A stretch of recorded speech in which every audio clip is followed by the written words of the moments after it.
Now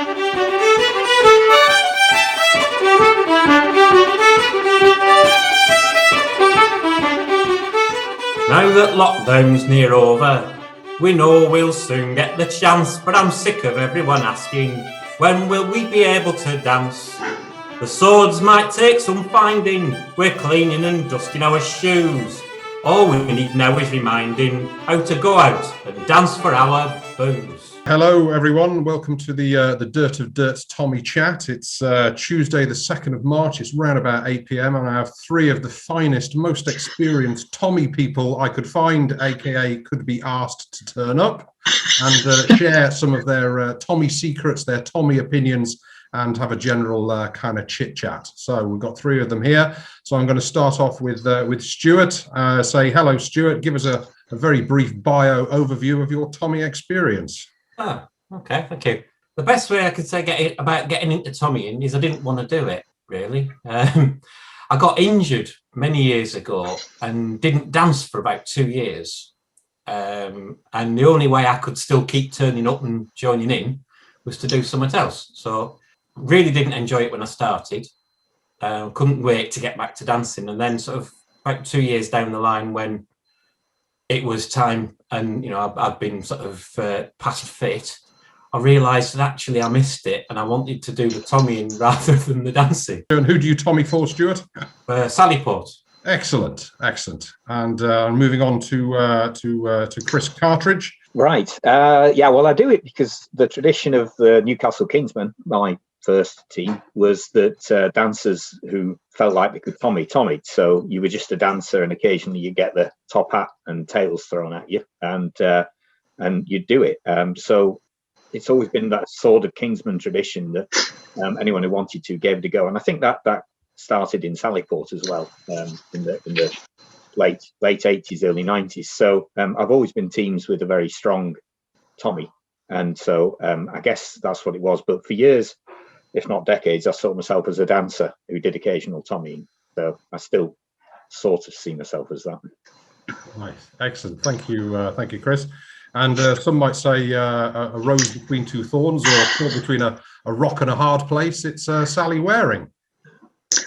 Hi. Yes, I originally started with Insword. One of those light bulb moments when they'd started as a team and needed somebody to do some introductions. So I had one of those, I could do that moments. A great excuse to dress up and show off, basically. Now, obviously, Mabel's is my main team now that I live close enough to them. And I still wonder sometimes why I do it. Probably pretty much every time we get to DERT at the first start of the day, I'm thinking, why am I doing this? But you only have to have one good audience, one good response, and you remember what it's all about. And I'm afraid the dressing up and showing off and all that takes over and carries me along.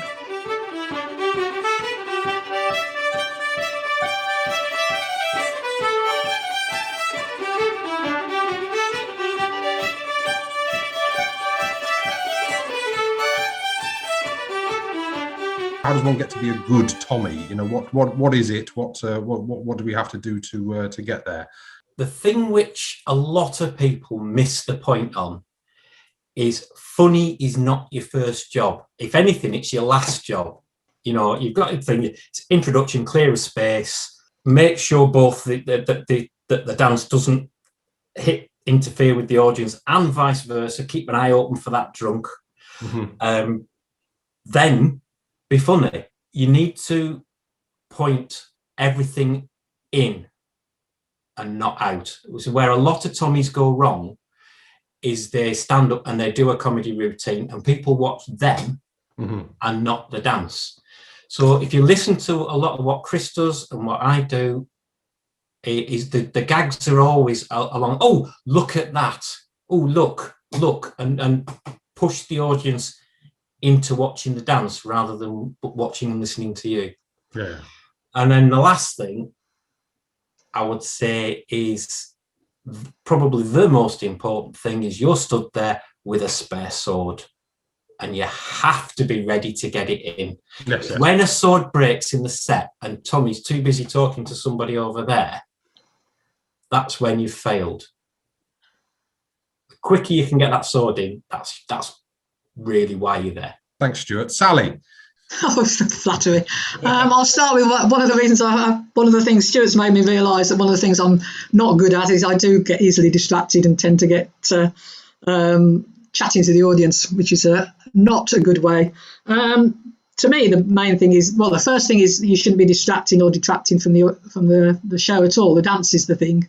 You're there to add, but not to take the attention away. I mean, like Stuart was saying, with it should be focused on the dancers. You're not.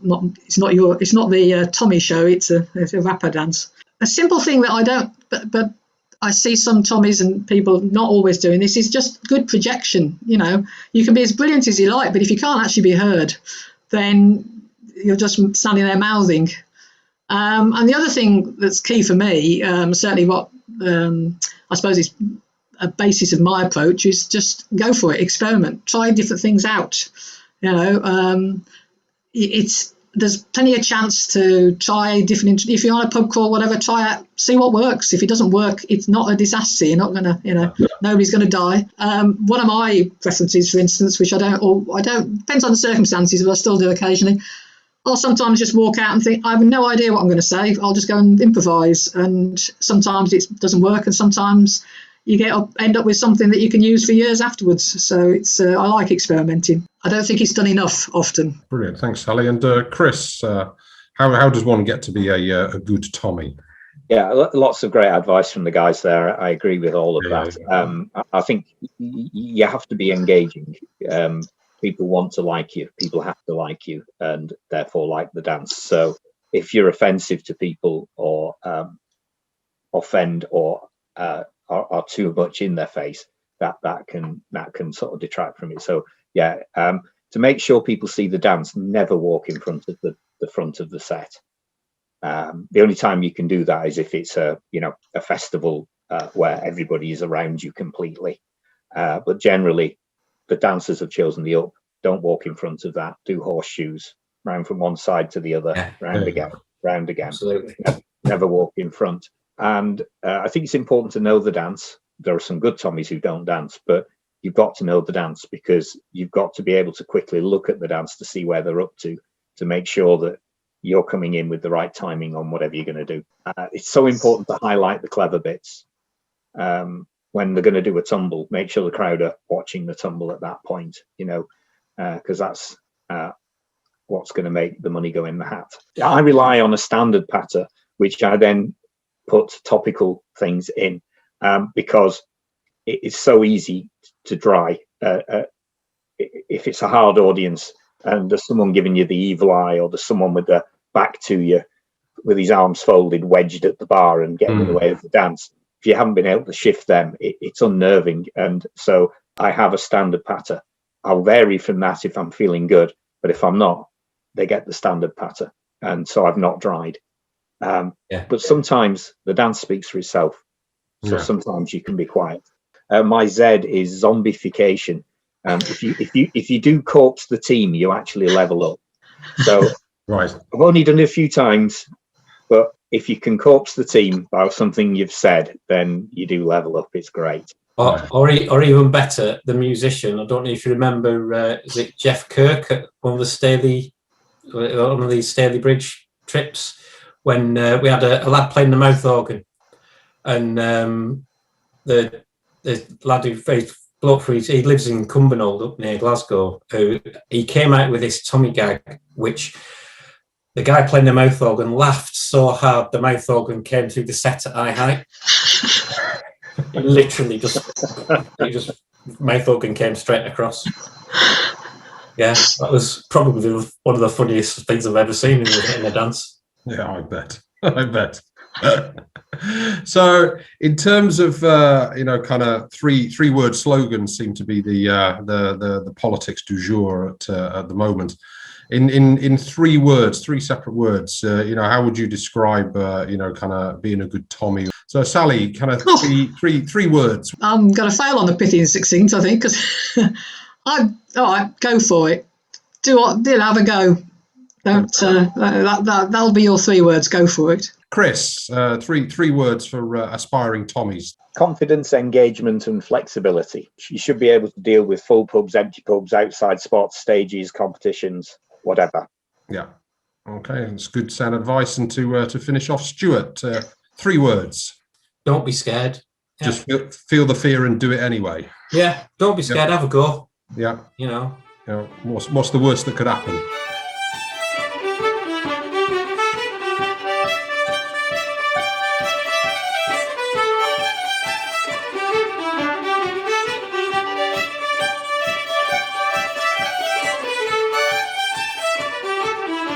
I think there's got to be an element of born in there. You've got to have the right basic, starting point.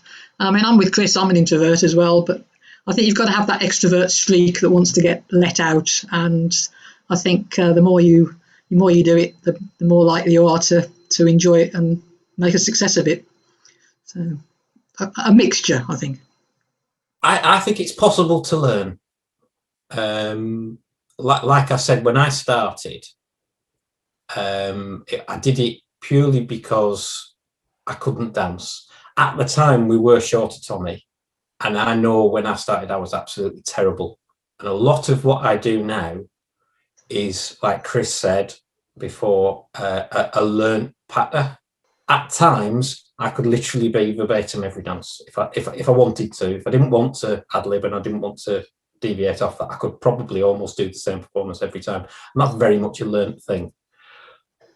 But it's still important to have that sort of bit of natural pattern, a bit of natural sort of humour and etc. But like I say, for a basic Tommy routine, it is very definitely possible to learn, because it's how I started, and it's only sort of later on that I've tried to mix things up a bit.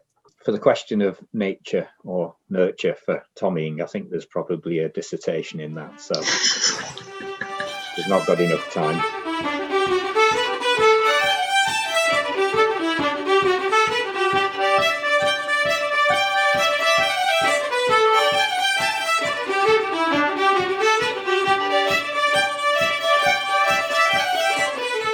Thinking back to, say, 2019 or DERT or at a folk festival or whatever, who's a Tommy to watch out for the future? Who's got a bit of talent? Who's got a bit of patter, a bit of stage presence, and perhaps is a little bit underrated. Chris, anybody you've spotted? Yeah, I mean, I'm sort of focusing on the teams in the Northeast, who are the ones I've seen the most, and so I would say that. For Star and Shadow, Sarah Norris, who does some great Tommying work, and she has that most important thing of a presence. Yes, so people know she's there. Yeah. And another one rarely seen but massively entertaining, possibly more for the team, I don't know, is a young lad called Mark Inslee, who's a musician and dancer at the Kingsman. And he just comes on all pirates when he's doing it.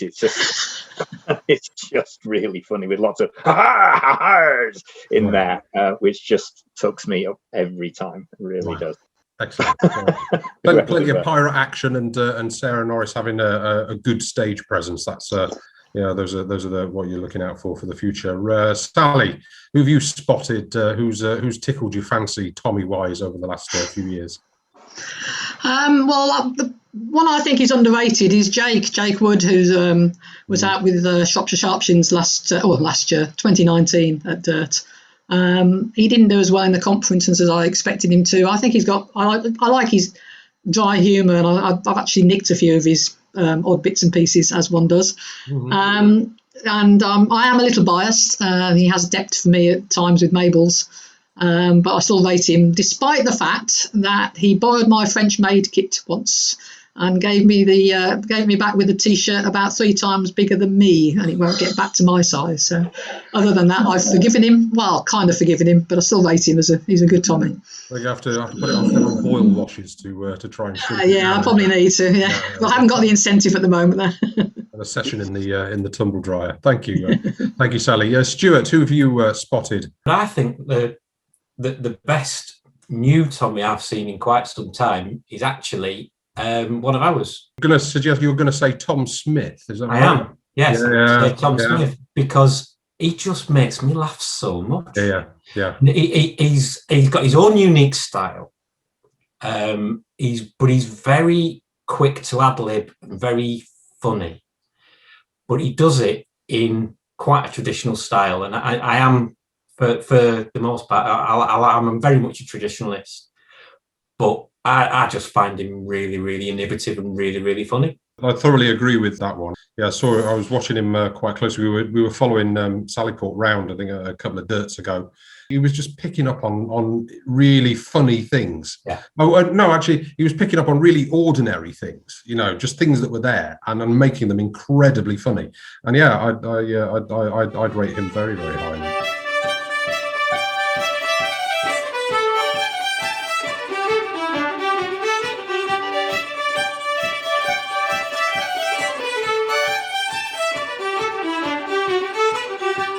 So we've all seen certain Tommies bringing the craziest things through sets as the dancers are whirling and twirling. But I just wanted to know what is the strangest, craziest, most awesome thing you've ever seen brought through a set. And we'll start off with Stuart. Taking stuff through the set is not something I've done a lot of myself. There's always the random punter, particularly if you're at something where there's a guest of honour, like a stag do or something like that.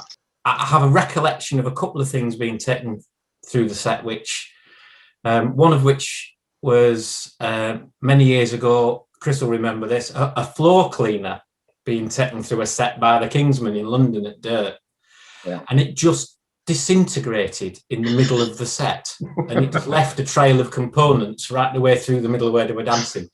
Obviously, the non-interference rule by Tommies was slightly bent on that particular occasion. But the other one is one that's... Chris will be able to tell me if this is true or not, because I've been told this story many, many times. And it was one about Phil Heaton at Beckhole in a bicycle, where he came... the one in Four Hill at Beckhole? He came down on a bicycle and went through the set.